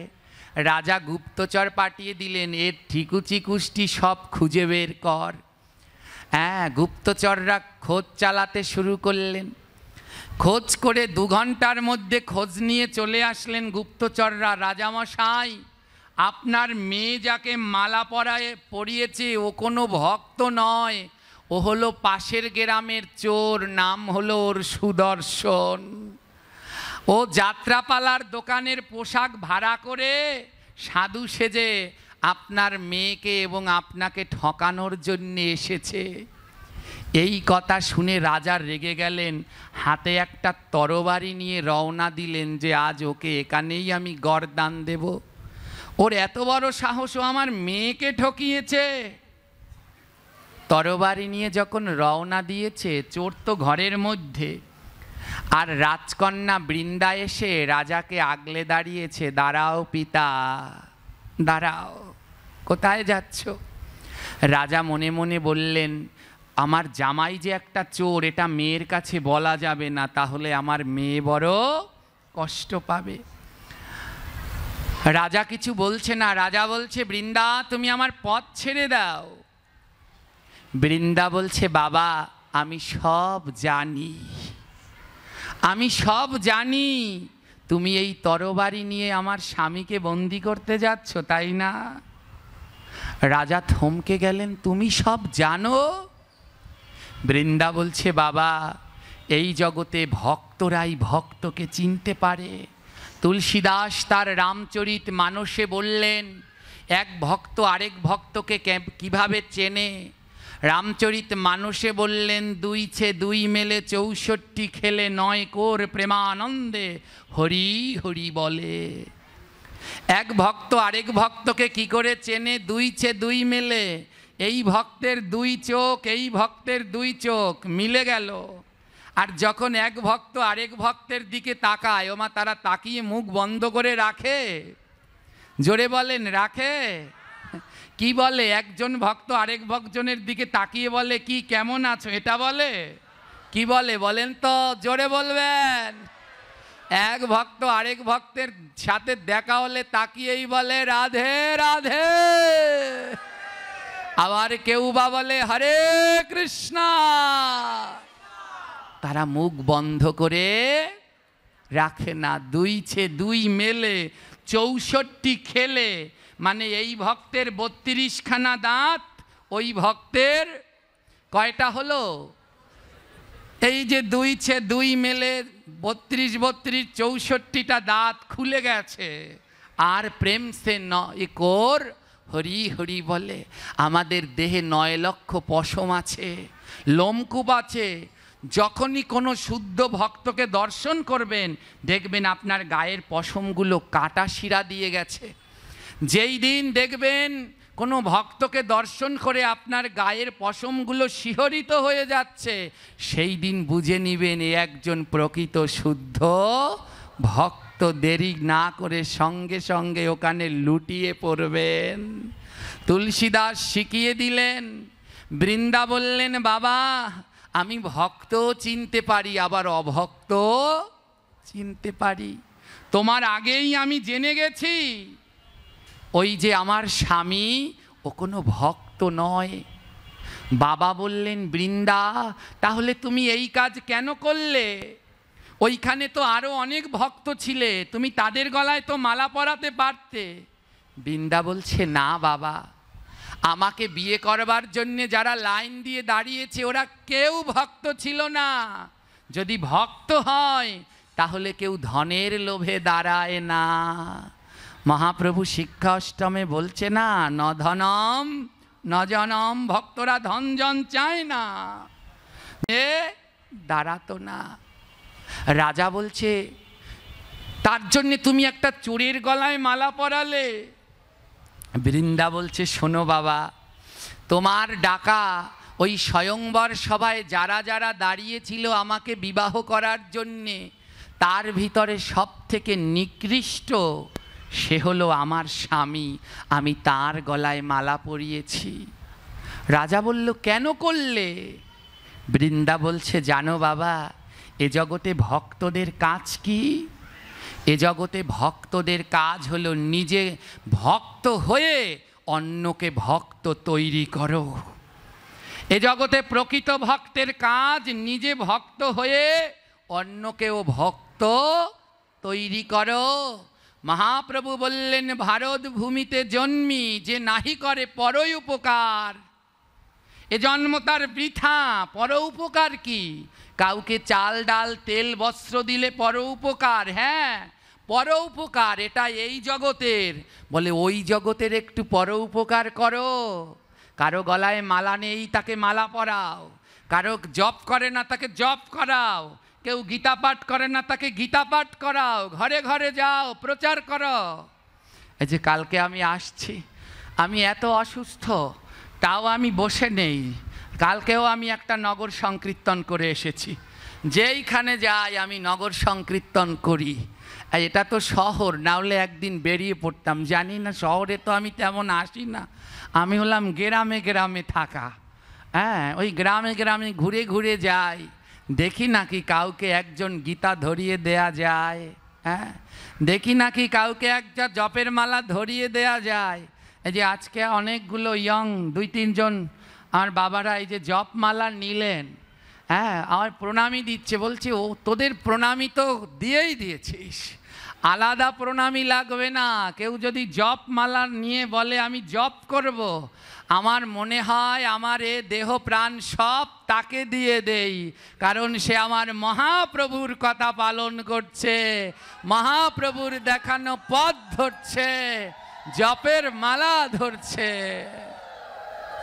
আর কিছু লাগবে না হে ভক্তগণ। জপ করুন, গলায় তুলসীর মালা পরুন, দ্বাদশ অঙ্গে তিলক পরুন, গীতা পাঠ করুন। আর একাদশী ব্রত পালন করুন, এই 5টা জিনিস করুন। আমি কথা দিলাম, আজ হোক কাল হোক আপনি ভক্তি জীবনে আসবেনই আসবেন। এই 5টা জিনিস শুদ্ধতার সাথে পালন করুন। বৃন্দা বলছে, বাবা ভক্ত হয়ে যদি অন্যকে ভক্ত না বানাতে পারি তাহলে সেটা ভক্তি জীবন নয়। কালকে আপনাদের একটা কথা বলেছিলাম, মনে আছে? যদি যাও বৃন্দাবন সঙ্গে এনো, একা একা ভাগবত পাঠে আসবেন না, মোটেও আসবেন না, টানতে টানতে আরেকজনকে নিয়ে আসবেন। কাকে নিয়ে আসবেন ভাগবত পাঠে?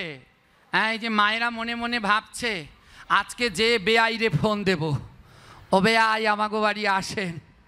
হ্যাঁ, একজন পাঠক গেছে, আরেকজন আসতে আছে, ভালো পাঠ করবে। বাবারা ভাবছে বেআইনরে ফোন দেব যে আসেন পাঠ শুনে যান। না, বেআইনকে না, ভাগবত পাঠে তাকে আনো। কাকে? ও মায়েরা, এই মুহূর্তে যারা স্টার জলসার জি বাংলা দেখছে, ধরে টানতে টানতে নিয়ে আসো, চলো একটু পাঠ শোনো, দেখবে তোমার পরিবর্তন হবেই। বাবারা তাদেরকে নিয়ে আসুন। যারা এই মুহূর্তে গেমস খেলছে, তাস খেলছে, চা খাচ্ছে, ওনাদেরকে ধরে নিয়ে আসুন, তাহলে এই হরিকথা শোনা সার্থক। হ্যাঁ, কত বস্ত্র দান করে, কত কি দান করে, বলে ওটা দান এ জগতে লাগবে। যারা জপ করে না তাদেরকে একটা জপের মালা দান করো, যেন সে জপ করে এ জগৎ ও জগৎ, 2 জগতে তার কাজে লাগছে। তাই বলছে বৃন্দা তার বাবাকে বললেন, বাবা এ জন্ম তখনই ধন্য হবে যখন নিজে ভক্ত হয়ে আরেকজনকেও ভক্ত বানাতে পারবো। ও বাবা, আমি জানি আমার স্বামী ভক্ত না, কিন্তু তাকে কেন বিবাহ করেছি জানো? যদি তাকে আমি ভক্ত বানাতে পারি তাহলেই আমার ভক্তি জীবন সার্থক। বাবার হাত থেকে তরোয়ালটা পড়ে গেল, টপ টপ করে জল, চোখ থেকে জল ঝরছে বাবার। রাজার চোখ থেকে জল ঝরছে। রাজা বললেন, বৃন্দা তোর কাছে জীবনে কিছু চাইনি, আজ একটা জিনিস চাইব, দিবি মা? বৃন্দা বলে, বলো বাবা। রাজা বললেন, মারে আমি তোর পিতা, কিন্তু তাতে কি? এ জগতে পিতা পুত্রের, পিতা কন্যার সম্পর্ক ভক্ত কন্যার সম্পর্কে নয়, ভাই ভাইয়ের সম্পর্ক ভক্ত ভক্তের সম্পর্ক নয়। আপনার ভাই আপনার থেকে বয়সে বড়, ছোট, কিন্তু সে যদি ভক্তিতে এগিয়ে যায় তাহলে সে আপনার বড়, তার প্রমাণ রূপ আর সনাতন। আজও রূপ গোস্বামীর নাম আগে নেওয়া হয়, কারণ সনাতন গোস্বামীর আগে গৌরের কৃপা লাভ করেছিলেন রূপ গোস্বামী। আজ রাজা বললেন, আজ তোর কাছে একটা জিনিস চাই, দে মা। বলে, কি চাও বাবা? বলে, তোর চরণ ধুলা একটু দে। যার মনে এমন নিষ্ঠা ভক্তি, আজ পিতা হয়ে আমি কন্যার চরণ ধুলা মাথায় দেব, দেখি নাকি যদি এই ধুলায় আমার মনে নিতাই গৌর হরি বলে কৃষ্ণ ভক্তের সঞ্চার ঘটে।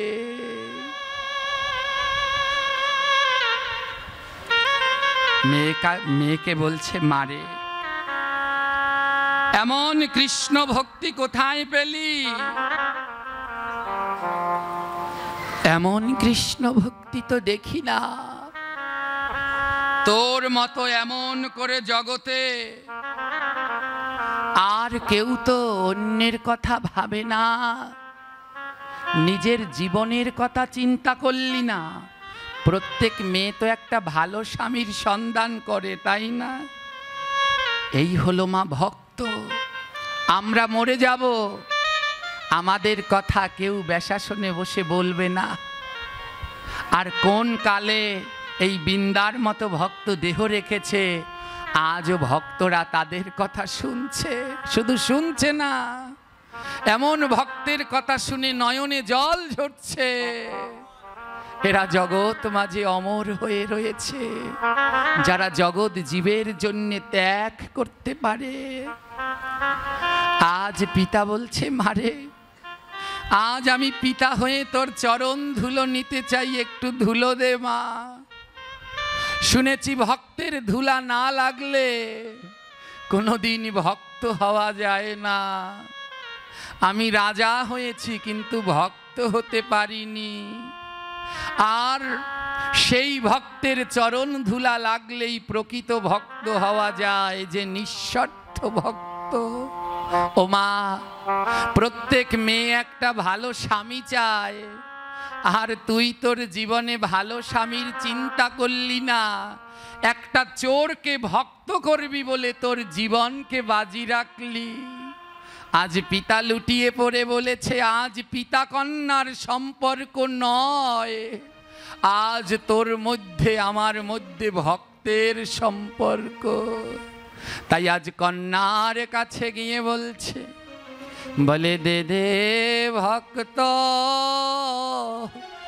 চরণ ধুলি, দে ভক্ত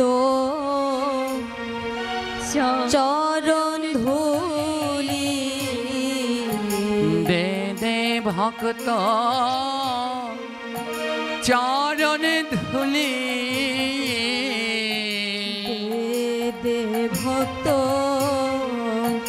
চরণ ধুলি। বলে এই ভক্ত আর কোথায় পাব, এই ভক্ত আর কোথায় পাব, আমি এই ভক্ত আর কোথায় পাব, এই ভক্ত আর কোথায় পাব। তোমরা দাও দাও আমায় চরণ ধুলি,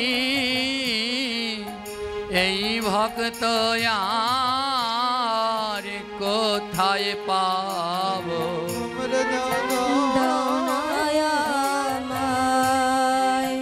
চরণ ধুলি, এই ভক্ত আর কোথায় পাব। আমি ধুলা বড় ভালোবাসি, ধুলা বড় ভালোবাসি, বলে ধুলার টানে ছুটে আসি, ধুলার টানে ছুটে আসি, আমি ধুলা বড় ভালোবাসি, ধুলা বড় ভালোবাসি। তোমরা দাও দাও আমায় চরণ ধুলা, ধুলা বড় ভালোবাসি, দাও দাও আমায় চরণ ধুলা, ধুলা বড় ভালোবাসি। আজ বাবা হয়ে মেয়ের চরণ ধুলা নিচ্ছে। মেয়ে বলে, না বাবা, তুমি যদি আমার চরণ ধুলা মাথায় দাও আমার যে বড় পাপ হয়ে যাবে। বাবা বললেন, ও কন্যা, তোর যদি পাপ হয় আমি সেই কাজ করব না, তবে ধুলা নিলে তোর যদি পাপ হয় তবে ধুলা আমি নেব না। তবে শুনেছি ভক্তদের মুখে ভক্তের অঙ্গ পরশ করলেও নাকি ভক্তি হয়। তাই ধুলা নিলে যদি পাপ হয় রে মা, ধুলা নেব না। তবে আই রে আমার বুকে, আই রে, আয় রে আমার বুকে, বলে একবার ভক্তের পরশ করি,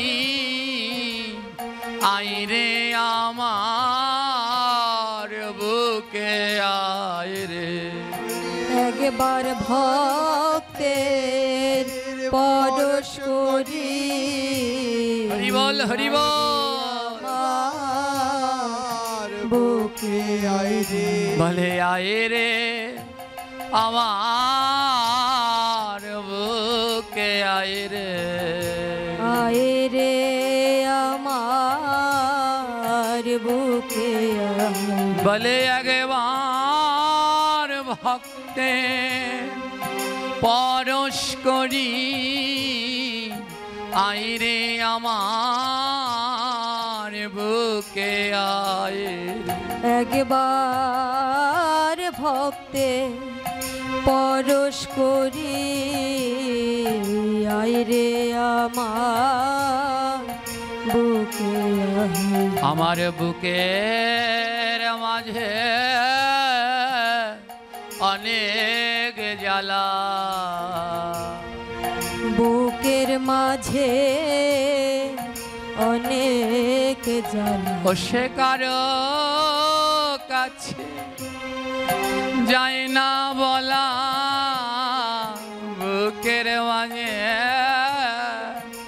অনেক জ্বালা কারো কাছে যাই না রাধে রাধে।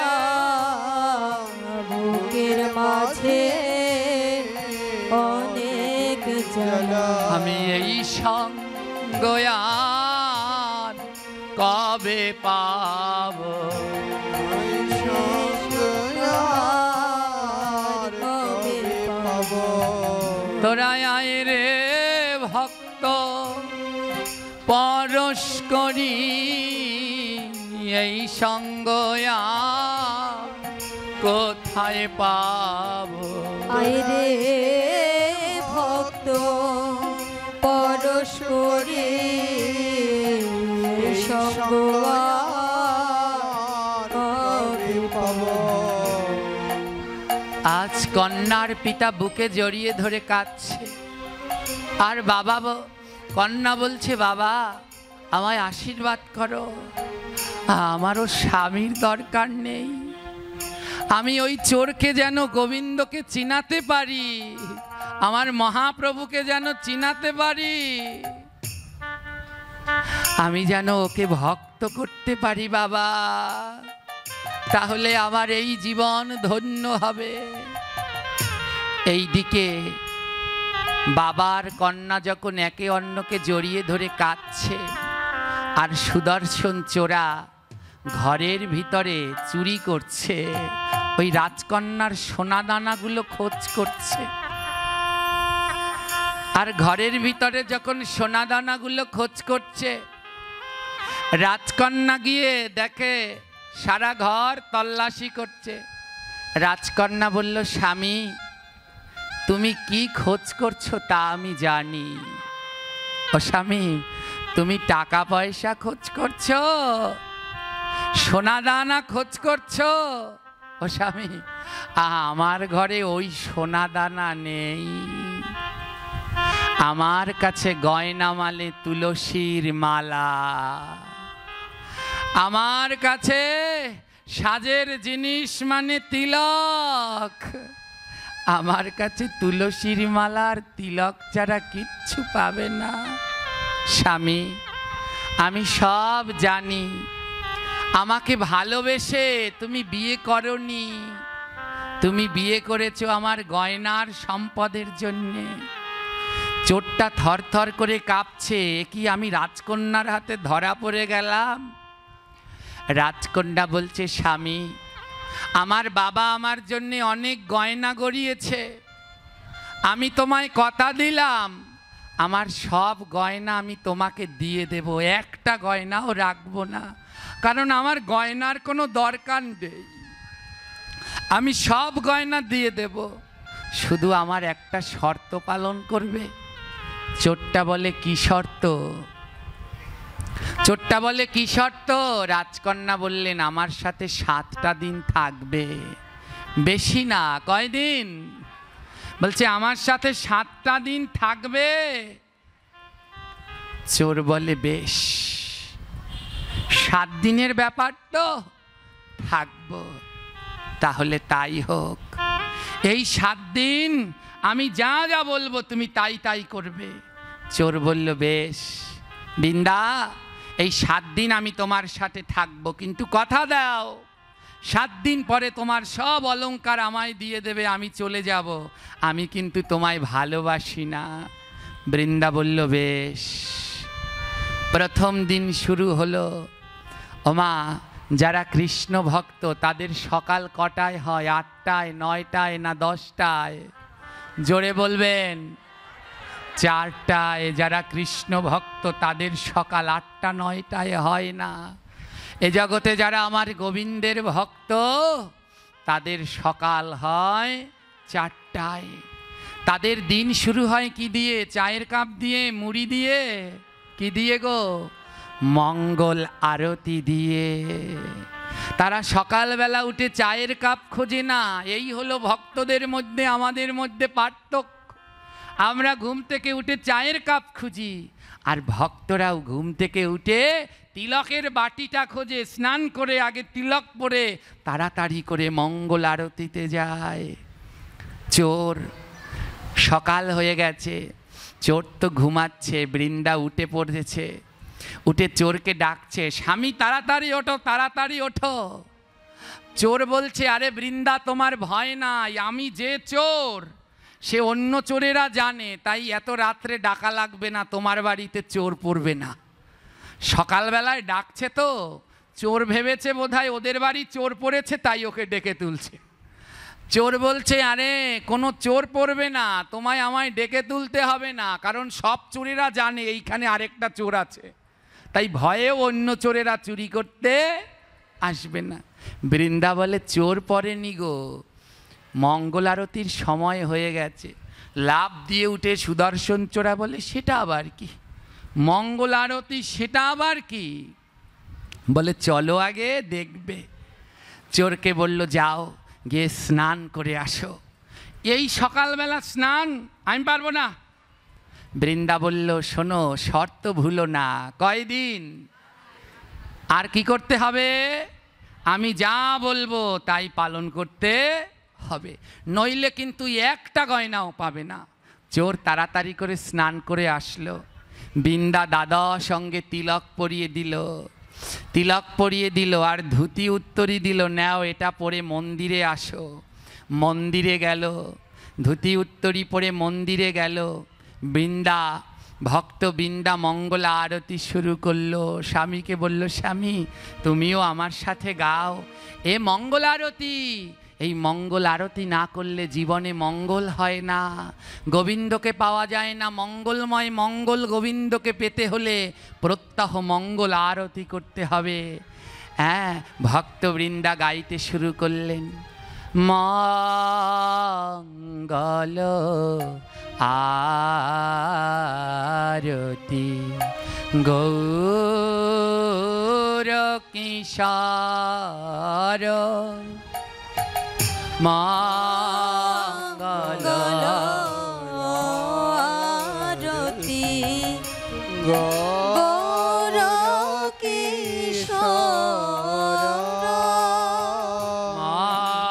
মঙ্গল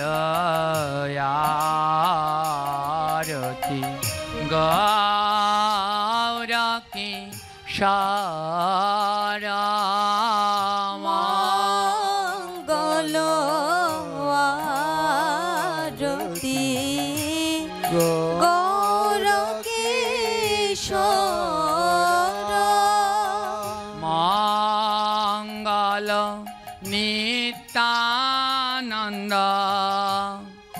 জর হিয়া জর, মঙ্গল নিত্যানন্দ জর হি জর, মঙ্গল আরতি গৌর কিশোর, মঙ্গল আরতি গৌর কিশোর,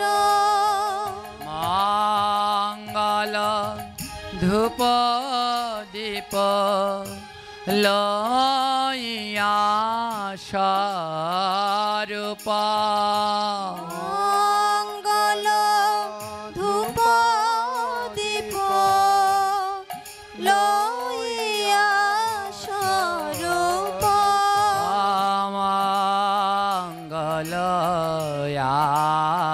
আরতি করে আপ রূপ মঙ্গল আরতি করে অপরূপ মঙ্গল আরতি গৌর কি মঙ্গল আরতি গৌর কিশোর মঙ্গল শ্রীয়দ্বৈত ভকতি সঙ্গে মঙ্গল শ্রীয়দ্বৈত ভক্তি সঙ্গে মঙ্গল গাওত প্রেমতা রঙ্গে মঙ্গল গাওত প্রেম তরঙ্গে মঙ্গল আরতি গৌরকে সারা মঙ্গল সবাই, সবাই। আরতি গৌর কিশোর মঙ্গল বাজত খোল কর তাল মঙ্গল বাজত খোল কর তাল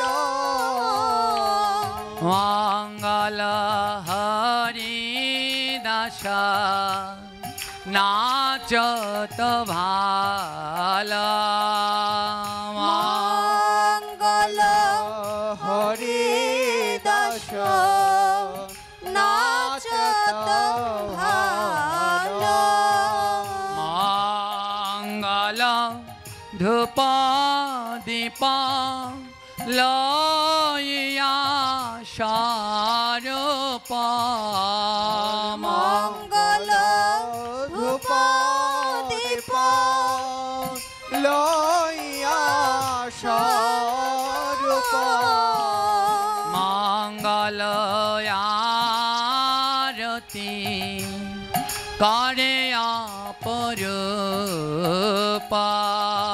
মঙ্গল আরতি করে অপরূপ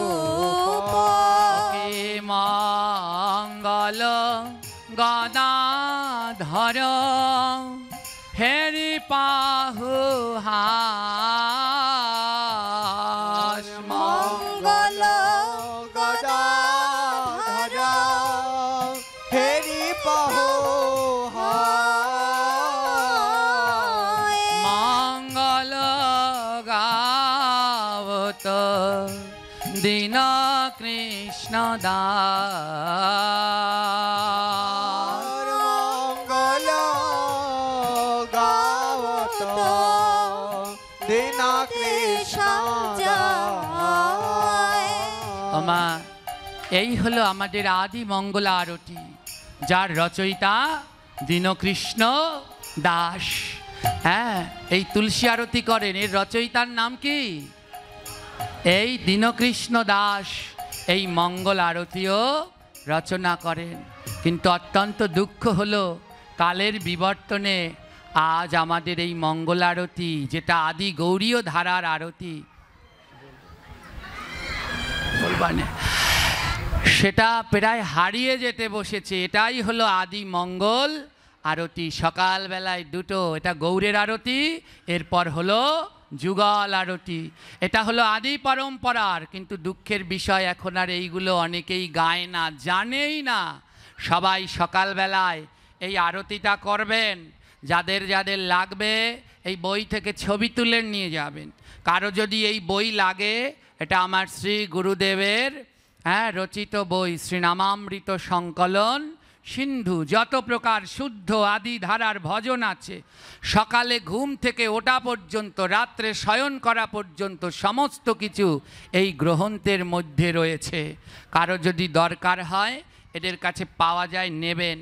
আর এই মঙ্গল আরতিটার ছবি তুলে প্রয়োজনে নিয়ে যাবেন। সবাই সকালবেলায় ঘুম থেকে উঠে এই মঙ্গল আরতি কীর্তন করবেন।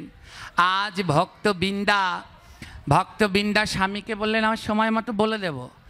ভক্তবৃন্দা তার স্বামীকে বললেন, স্বামী মঙ্গল আরতি করো। ও তো আর পারছে না, এমনভাবে প্রথমে তো আর পারছে না। বৃন্দা বুঝতে পেরে গেছে যে এ তো এমনিভাবে পারবে না, একে সহজ করে দেই। বৃন্দা কী করলেন, স্বামীকে বলল, তুমি যদি এটা না পারো তাহলে বলো হরে কৃষ্ণ হরে কৃষ্ণ কৃষ্ণ কৃষ্ণ হরে হরে। সবাই হে রাম হরে রাম রাম রাম হরে হরে। বাবা আরো জোরে, আরো জোরে। কৃষ্ণ উলোধ্বনি মায়ের একবার। কৃষ্ণ কৃষ্ণ হরে হরে হরে রাম হরে রাম রাম রাম হরে হরে। জোরে জোরে। কৃষ্ণ হরে হরে হরে রাম হরে রাম রাম রাম হরে হরে। আহা, চোর নাম করছে। এবার যখন মঙ্গলারতি শেষ হয়ে গেছে, বৃন্দা কি করলো, একটা জপমালা দিয়ে দিল, নাও এবার জপ করো। যতক্ষণ পর্যন্ত 16 মালা না করবে ততক্ষণ কিন্তু খাবার পাবে না। এটা এই বাড়ির নিয়ম, 16 মালা করতে হবে। বলে 16 মালা কি? বলে 16 মালা গোবিন্দের কাছ থেকে যেদিন এসেছিলে সেদিন 16 আনা নিয়ে এসেছিলে, আবার যেদিন যাবে সেদিন 16 আনা দেয়া লাগবে। বলে এ জগতে তারাই 16 আনা দিতে পারবে যারা প্রত্যহ 16 মালা নিতাই গৌর হরি বলে জপ করে।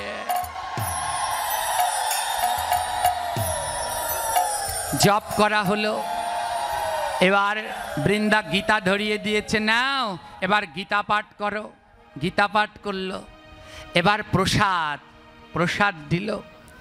এবার ও তো আর জীবনে নিরামিষ খায়নি, ও চোর বলছে এসব ডাটা ডোটা আমি খেতে পারবো না, এ লাউ ডাটা কোথা থেকে নিয়ে আসছো, কুমড়ো ডাটা এসব আমি খাই না। বৃন্দা বলছে দেখো এ প্রসাদ, এই তোমাকে পেতে হবে 7 দিন ধরে। যখন ওই লাউ ডাটা কুমড়ো ডাটা পাচ্ছে, ও তো আর আগে জানে না প্রসাদের কি স্বাদ।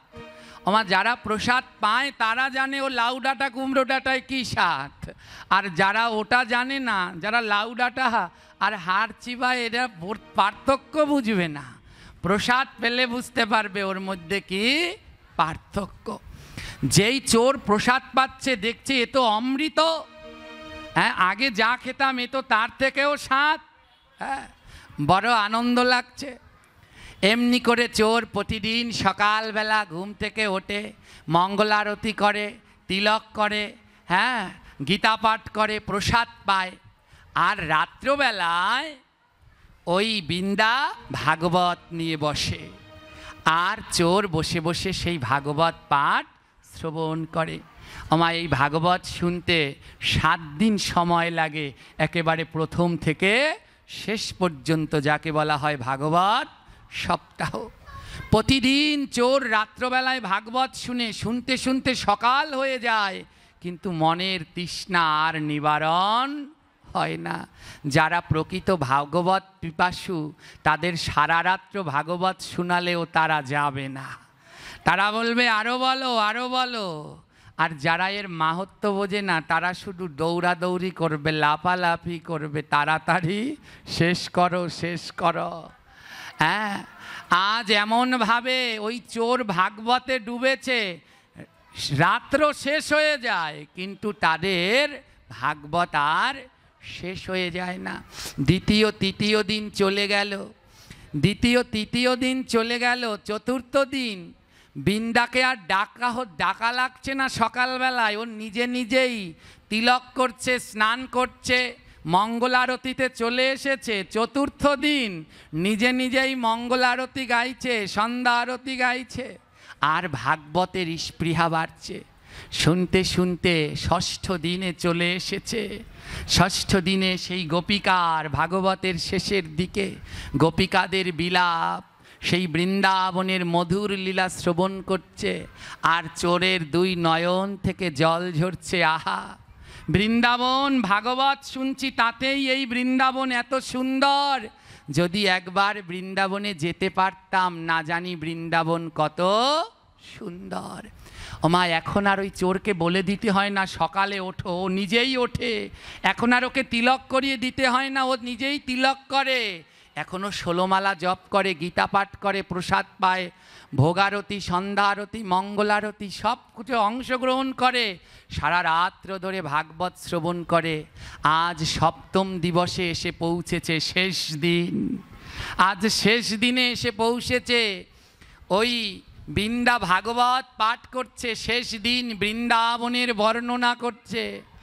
আজ শেষ দিন গোপিকাদের দর্শন দিতে ভগবান শ্রীকৃষ্ণ আজ মথুরা ছেড়ে বৃন্দাবনে আসলো।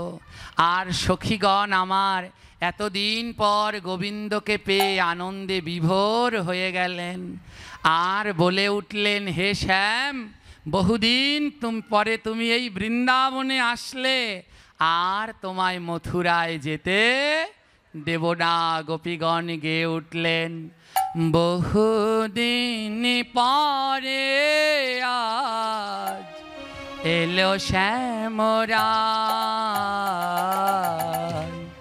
বহুদিন পরে আজ এলো শ্যামরায়, এ বহুদিন পরে আজ এলো শ্যামরায়, বহুদিন পরে এলো শ্যামরায়। যেতে নাহি দেব তোমায়, যেতে নাহি দেব তোমায়, যেতে নাহি দেব তোমায়, যেতে নাহি দেব তোমায়। আর মথুরায় বহুদিন পরে আজ এলো শ্যামরায়, বহুদিন পরে আজ এলো শ্যামরায়। গোপীগণ গাইছে, হে নাথ, কবে সেই মথুরায় গেলে? আজ এতদিন পরে এসেছো, আর যেতে দেব না। চোর শুনছে, আর চোরের মনে হচ্ছে, আরে ওই বৃন্দাবনে আমিও যদি যেতে পারতাম। আজ গোপীগণ বাইছেন, এতদিন পরে এসেছো, আজ মন ভরে তোমায় সাজাবো শ্যাম। গোপীগণ বললেন, মন ভরে সাজাইব, মন ভরে সাজাইব, ও মন ভরে সাজাইব, মন ভরে সাজাইব। আজ নিরালায় বহুদিন পরে আজ এলো শ্যামরায়,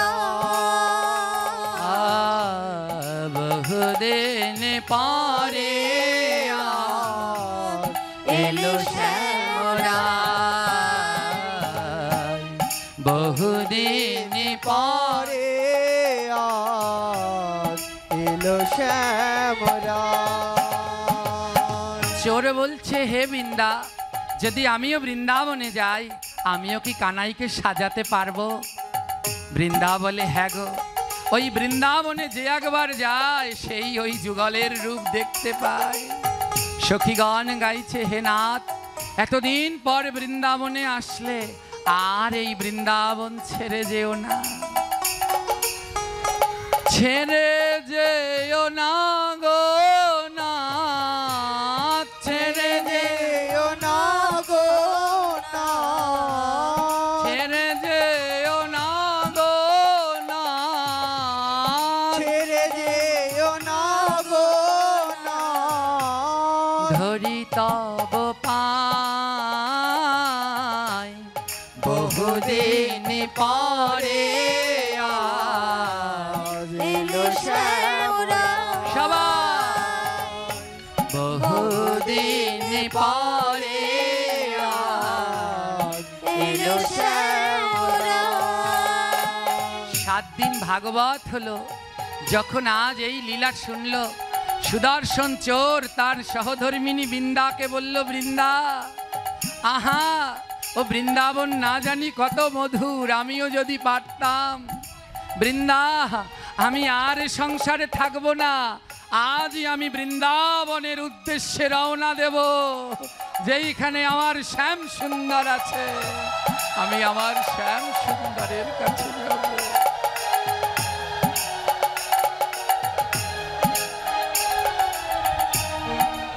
আজ সেই চোর যে এসেছিল সোনা গয়না নিতে, সাধু সঙ্গ করে সেই চোর আজ ভক্ত হয়ে গেল। মা, আজ সেই চোর বলে আমি বৃন্দাবনে যাব।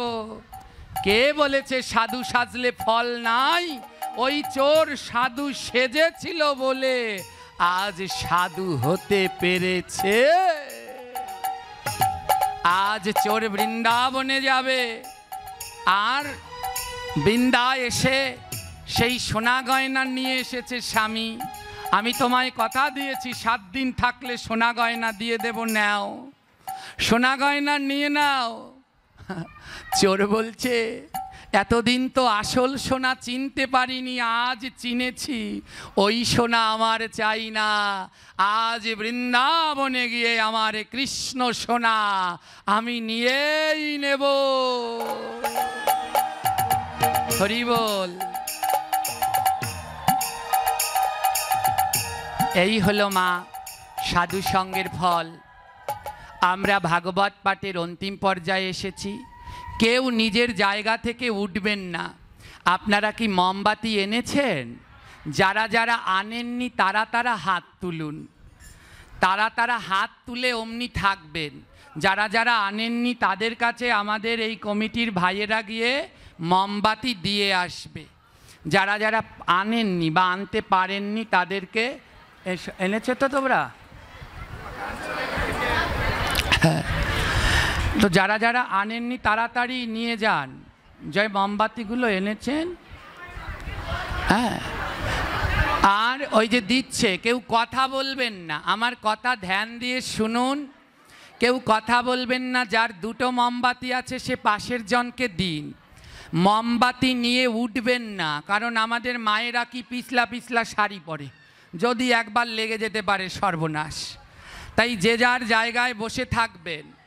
আপনাদের আরতি করার পরে আমাদের ভাইয়েরা বালতি নিয়ে আপনাদের কাছে যাবে। আপনারা আপনাদের মোমবাতিগুলো বালতির মধ্যে দিয়ে দেবেন। কেউ কারো জায়গা থেকে উঠবেন না, সবাই যে যার জায়গায় বসে থাকবেন। যারা যারা মোমবাতি আনেননি তারা হাত তুলে থাকুন। ততক্ষণ সময় মোমবাতি দেবে, ততক্ষণ সময় আমরা নাম করছি, হরে কৃষ্ণ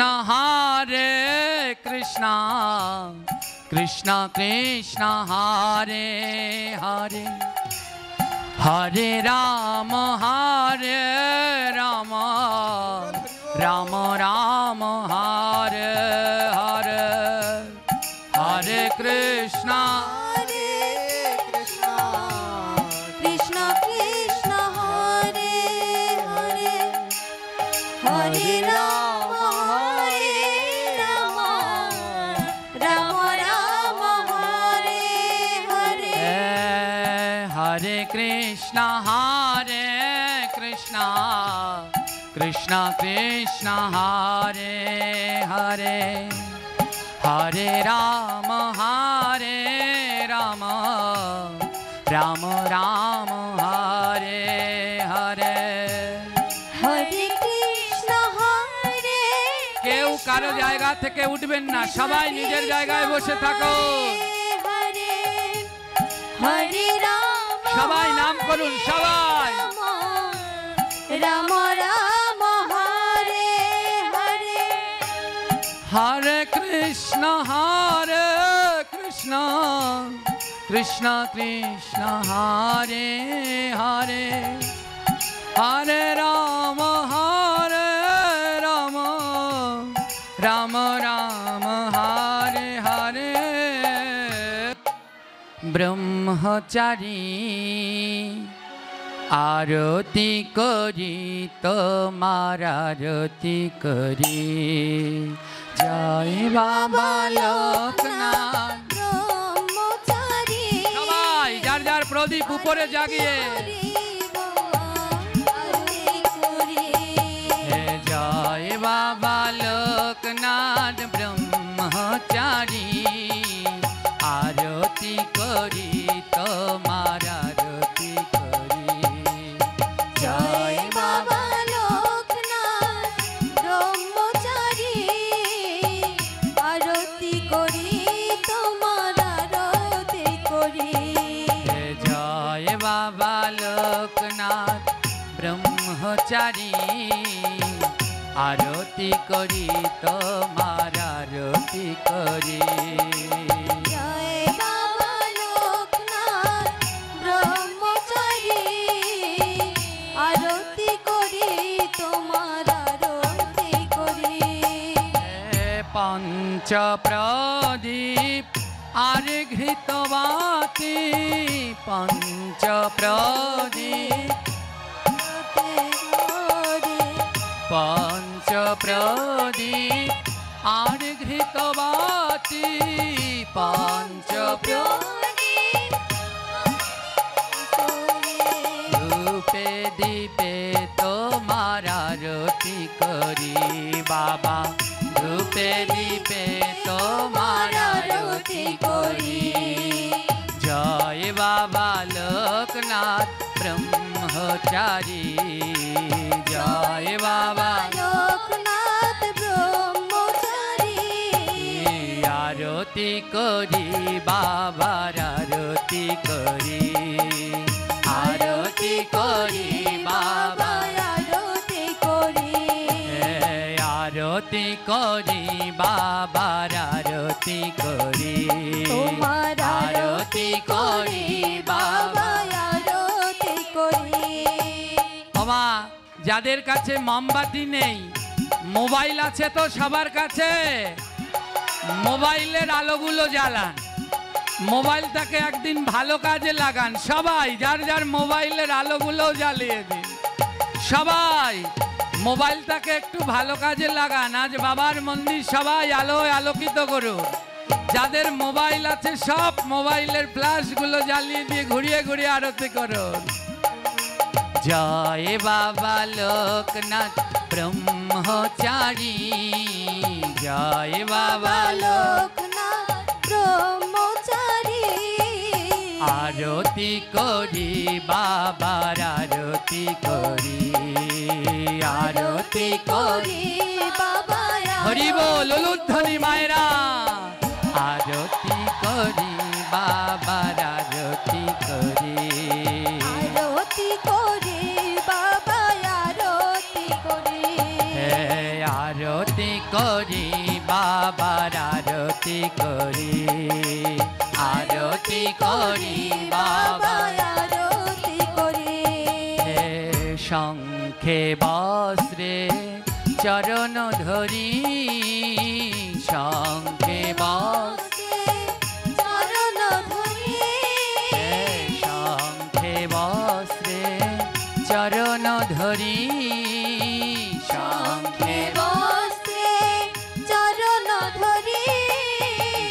ধূপ দীপে তোমার আরতি করি বাবা ধূপ দীপে তোমার আরতি করি আহা ধূপ দীপে তোমার আরতি করি বাবা ধূপ দীপে সবাই ঘুরিয়ে ঘুরিয়ে জয় বাবা লোকনাথ ব্রহ্মচারী জয় বাবা সবাই। লোকনাথ ব্রহ্মচারী হা আরতি করি তোমার আরতি করি বাবা আরতি করি তোমার আরতি করি বাবা আরতি করি তোমার আরতি করি বাবা আরতি করি তোমার আরতি করি চামর পাখায় কৃপা বাড়ি চামর পা হে চামর পাখায় কৃপা বাড়ি চামর পাখায় কৃপা বাড়ি ধূপ দীপে তোমার আরতি করি বাবা ধূপ দীপে তোমার আরতি করি হে জয় বাবা লোকনাথ ব্রহ্মচারী জয় বাবা হরি বল হরি বল আরতি করি তোমার আরতি করি রাধে আরতি করি তোমার আরতি করি হে জয় বাবা লোকনাথ ব্রহ্মচারী জয় বাবা লোকনাথ হরি বল ব্রহ্মচারী আরতি করি তোমার আরতি করি বাবা আরতি করি তোমার আরতি করি বাবা আরতি করি তোমার আরতি করি বাবা আরতি করি তোমার আরতি করি পুষ্পমালায় তব মন্দির গরি পুষ্পমালায় তব মন্দির গরি পুষ্পমালা তব মন্দির গরি ধূপ দীপে তোমার আরতি করি বাবা ধূপ দীপে তোমার আরতি করি হে জয় বাবা লোকনাথ ব্রহ্মচারী জয় বাবা লোকনাথ ব্রহ্মচারী আরতি করি বাবার আরতি করি হো হো আরতি করি গৌর হরি বল আরতি করি বা